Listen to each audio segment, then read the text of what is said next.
Plus one studio Delhi में आपका स्वागत है। हमारा आज का डेली पॉडकास्ट सभी 12 राशियों के राशिफल फोरकास्ट पर आधारित है। शुरू करने से पहले मैं आप सभी दर्शकों से अनुरोध करता हूं कि हमारे प्लस वन चैनल को लाइक, सब्सक्राइब और शेयर जरूर करें। और हाँ, बेल आइकॉन दबाना मत भूलिए ताकि हमारे नए एपिसोड्स आपसे कभी मिस ना हो। नमस्कार। आज तारीख है 22 नवंबर 2025 शनिवार और आज हम देखने वाले हैं अंक सूत्र डिकोड योर डेस्टिनी का एक ज्योतिषीय विश्लेषण जो खास तौर पर प्लस वन यूट्यूब चैनल के लिए तैयार किया गया है। तो आज हम सिर्फ ये नहीं देखेंगे कि सितारे क्या कह रहे हैं, बल्कि ये समझने की कोशिश करेंगे कि इन सब का हमारी लव लाइफ, करियर और पर्सनल ग्रोथ के लिए असल में मतलब क्या है।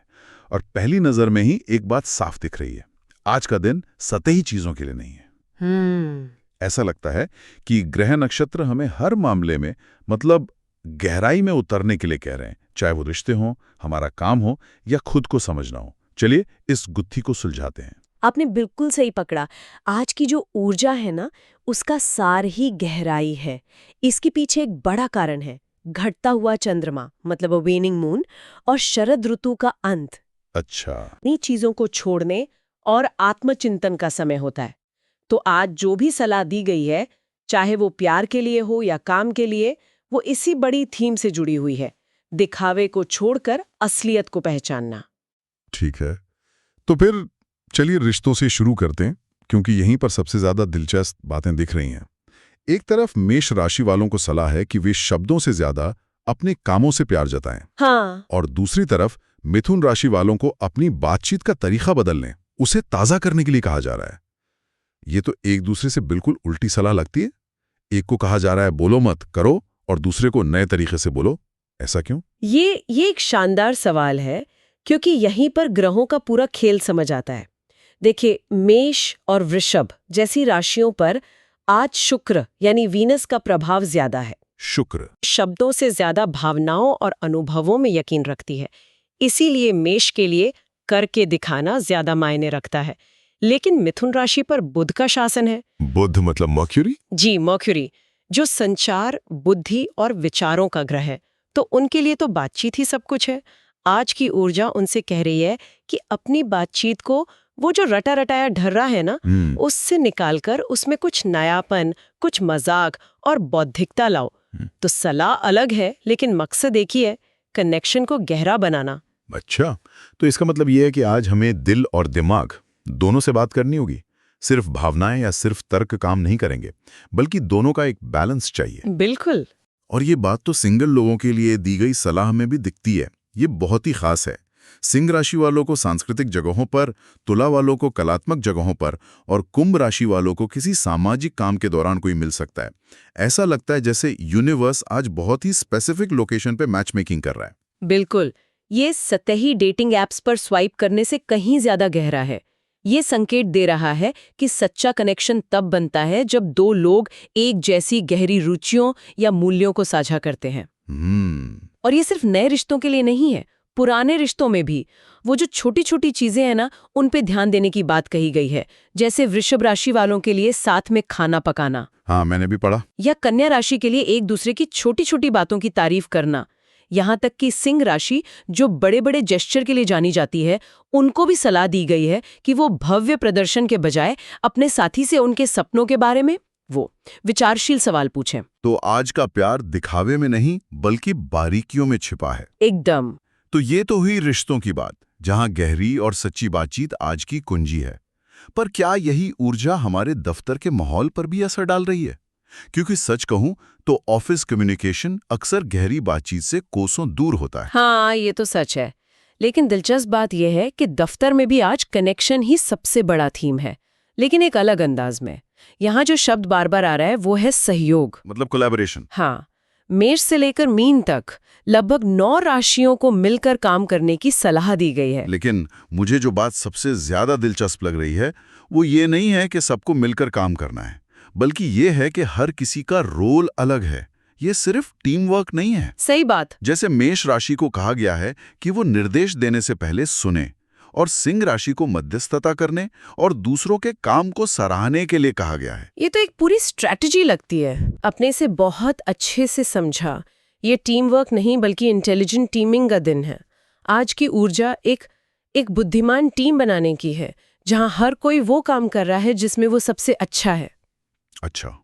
मेष राशि अपने स्वाभाविक लीडरशिप का इस्तेमाल करे, लेकिन दूसरों के इनपुट के साथ। कन्या राशि अपनी जो विस्तार पर ध्यान देने की क्षमता है उसका इस्तेमाल करके पक्का करे कि टीम कोई गलती तो नहीं कर रही। हर कोई अपनी सबसे बड़ी ताकत का इस्तेमाल कर रहा है। यही आज का असली सबक है। एक मिनट, कर्क राशि के लिए पोषण करने वाले नेतृत्व की बात की गई है, मतलब नर्चरिंग लीडरशिप। ये सुनने में तो बहुत अच्छा लगता है, लेकिन ऑफिस में इसका असल में क्या मतलब है? क्या इसका मतलब है कि टीम के लिए अच्छा खाना लाना है या कुछ और? खाना लाना भी एक अच्छा जेस्चर हो सकता है, लेकिन नर्चरिंग लीडरशिप इससे कहीं ज्यादा गहरी है।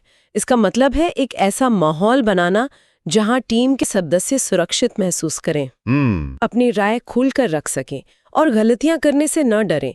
ये लीडर अपनी टीम की ग्रोथ की परवाह करता है, उन्हें आगे बढ़ने के मौके देता है और उनकी भावनात्मक जरूरतों को समझता है। तो आज कर्क राशि की ये प्राकृतिक क्षमता उन्हें एक बेहतरीन लीडर बना सकती है। वाह। और वृश्चिक राशि वालों के लिए तो कहानी में एक ट्विस्ट भी है।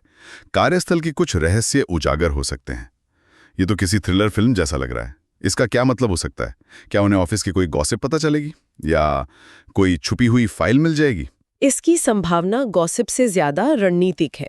मतलब हो सकता है कि उन्हें कोई ऐसी जानकारी मिले जो अब तक छिपी हुई थी, जैसे किसी प्रोजेक्ट की अंदरूनी सच्चाई। अच्छा। टीम के अंदर की कोई छुपी हुई डायनामिक्स या कोई ऐसा अवसर जिसके बारे में किसी को पता नहीं था, और ये जानकारी उन्हें एक रणनीतिक बढ़त दे सकती है। वहीं कुंभ राशि वालों को अपने सबसे अजीब और कह सकते हैं अपरंपरागत आइडियाज को सामने रखने के लिए कहा गया है। आज का दिन सेफ खेलने का नहीं है। तो ऑफिस में भी थीम वही है, गहराई। सतही टीम वर्क नहीं, बल्कि हर किसी की ताकत को समझकर एक गहरी और असरदार टीम बनाना। लेकिन इतनी सारी भारी बातचीत, सहयोग और दिमागी मेहनत के बाद तो इंसान थक ही जाएगा। मुझे लगता है ये स्वाभाविक रूप से हमें अगले विषय पर ले आता है। बिल्कुल। और ये जो काम पर सहयोग और संतुलन बनाने की बात है, वो तभी हो सकता है जब हम अंदर से भी संतुलित महसूस करें। शायद इसीलिए आज का पूर्वानुमान बाहरी दुनिया के साथ साथ अंदर झांकने पर भी इतना जोर दे रहा है। कई राशियों, खासकर वृषभ, कर्क, कन्या और मीन को पुराने भावनात्मक पैटर्न को छोड़ने के लिए कहा गया है। और यहाँ फिर से उस घटते चंद्रमा का जिक्र आता है। तो ये लेटिंग गो या जाने देना आज की ऊर्जा का एक बहुत बड़ा हिस्सा है। हाँ, ये बिल्कुल केंद्र में है। आप इसे ऐसे समझ सकती हैं जैसे शरद ऋतु के अंत में पेड़ अपनी पुरानी पत्तियों को गिरा देते हैं, सही, ताकि वसंत में नई पत्तियां आ सकें। आज का दिन हमारे लिए वही मौका है। पुराने भावनात्मक बोझ, पुरानी आदतें, पुरानी शिकायतें जो अब हमारी ग्रोथ में मदद नहीं कर रही हैं, उन्हें गिरा देने का। और हर राशि के लिए इसका रास्ता अलग अलग बताया गया है, जो बहुत आकर्षक है। वाकई। मिथुन राशि के लिए बचपन की कोई भूली बिसरी याद एक नई समझ दे सकती है। सिंह राशि वालों को अपनी तीव्र भावनाओं को पेंटिंग या संगीत जैसे रचनात्मक कामों में ढालने की सलाह दी गई है। और धनु राशि के लिए तो ये बहुत ही अनोखा है। हाँ, किसी बिल्कुल अलग संस्कृति या पृष्ठभूमि के व्यक्ति के साथ बातचीत से उन्हें गहरी समझ मिल सकती है।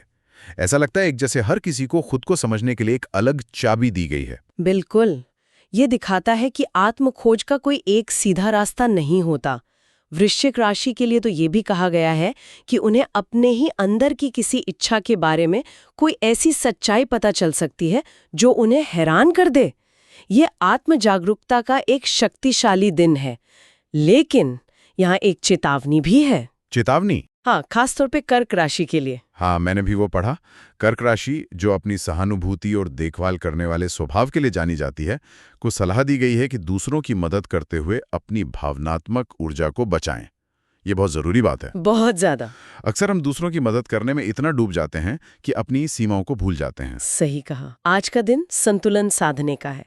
दूसरों के लिए खुले रहना, लेकिन अपनी भावनात्मक सुरक्षा की दीवारें भी मजबूत रखना।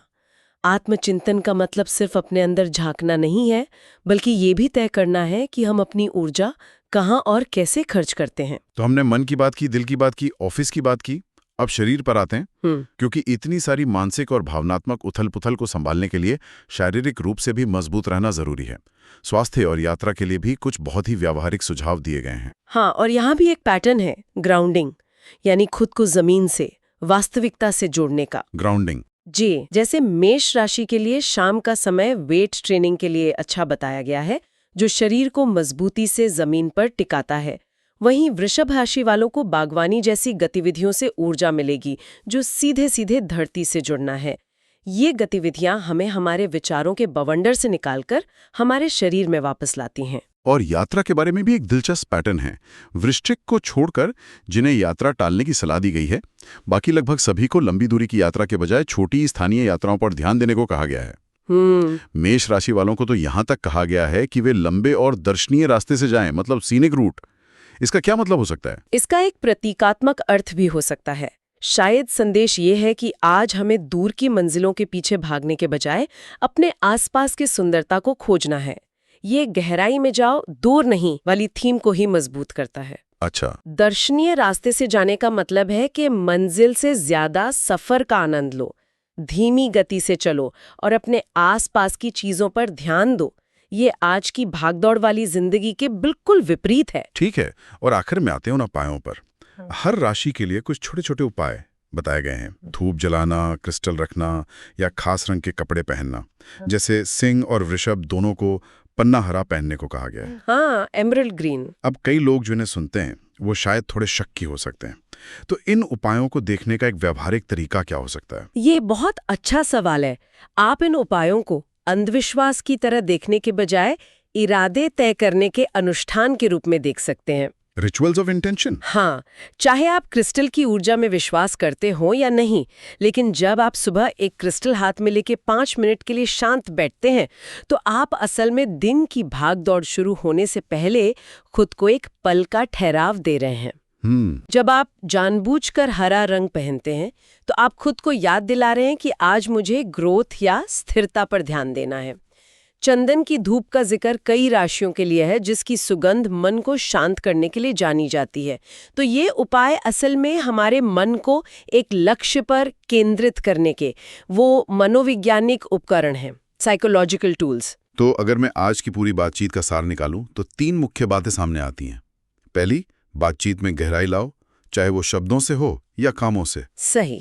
दूसरी, टीम पे काम करते हुए अपनी अनोखी ताकत को पहचानो और एक इंटेलिजेंट टीम का हिस्सा बनो। और तीसरी, बाहरी दुनिया में ये सब करने के लिए अपने अंदर की दुनिया को संतुलित रखना और पुरानी चीजों को जाने देना बहुत जरूरी है। बिल्कुल सही। और अंत में स्रोत में कही गई एक बात को याद रखना सबसे जरूरी है। ग्रह दिशा दिखाते हैं, लेकिन मंजिल हमेशा आपके कर्म तय करते हैं। सितारे हमें सिर्फ एक नक्शा दे सकते हैं, एक तरह से मौसम का पूर्वानुमान बता सकते हैं, लेकिन उस रास्ते पर गाड़ी कैसे चलानी है, ये फैसला हमेशा हमारा अपना होता है। इस बातचीत को खत्म करने से पहले एक विचार मैं हमारे श्रोताओं के लिए छोड़ना चाहता हूँ।